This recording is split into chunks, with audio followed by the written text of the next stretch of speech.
దివంగత సీఎం జయలలిత జీవితం సినిమా రంగం నుంచే ప్రారంభమైంది. అంతగా ఇష్టం లేకపోయినా డబ్బు కోసమే ఈ రంగంలోకి అడుగుపెట్టినట్లు ఆమె ఎప్పుడూ చెప్పేవారు.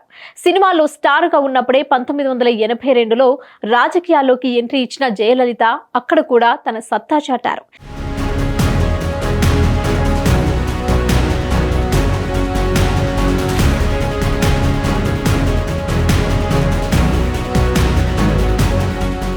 ఇక అప్పటి నుంచే ఆమె కూడబెట్టిన ఆస్తులపై పలు ఆరోపణలు ఎదుర్కొన్నారు.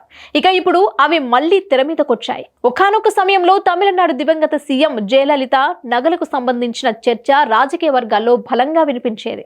ఇందులో భాగంగా ఆమె వద్ద ఊహించని స్థాయిలో బంగారు నగలు ఉన్నాయని, వజ్రాల హారాలు ఉన్నాయని, వందల కిలోల వెండి సామాన్లు ఉన్నాయని చర్చ జరిగితే, అయితే ఆమె మరణానంతరం అందులో ఉన్న వాస్తవాలు తెరపైకొచ్చాయి.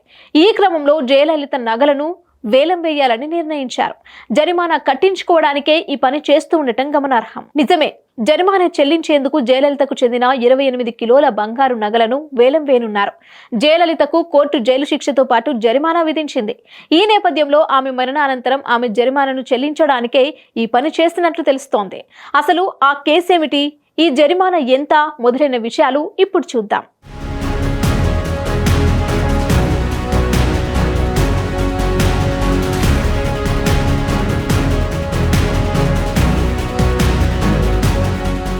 అక్రమాస్తులకు సంబంధించిన కేసులో బెంగళూరు ప్రత్యేక న్యాయస్థానం 2014లో జయలలితకు 4 ఏళ్ల జైలు శిక్షతో పాటు 100 కోట్ల జరిమానా విధించింది.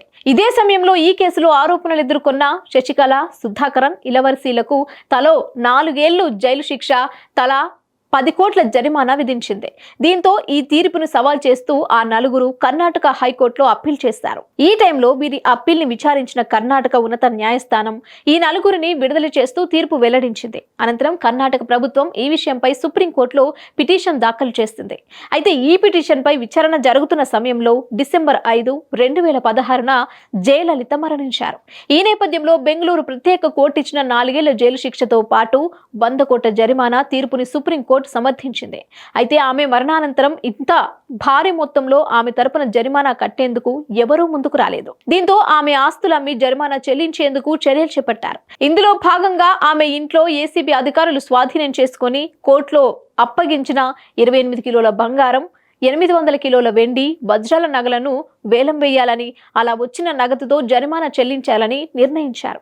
దీంతో మార్చి 6, 7 సుప్రీంకోర్టు అండర్లో ఉన్న జయలలిత నగలను తమిళనాడుకు తీసుకొచ్చి హోంశాఖ కార్యదర్శికి అప్పగించనున్నారు. అనంతరం వాటిని ప్రభుత్వ ఖజానాలో ఉంచి వాటి ప్రస్తుత విలువలు నిర్ణయించి వేలం వేయనున్నారు.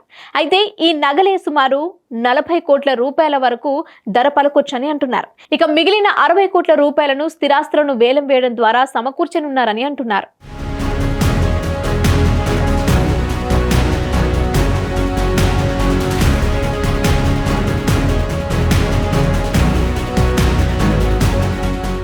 సమస్య లేని ఇల్లు ఉండదు, పరిష్కారం లేని సమస్య ఉండదు. బంధాలు గొప్పవి, బాధలు చిన్నవి.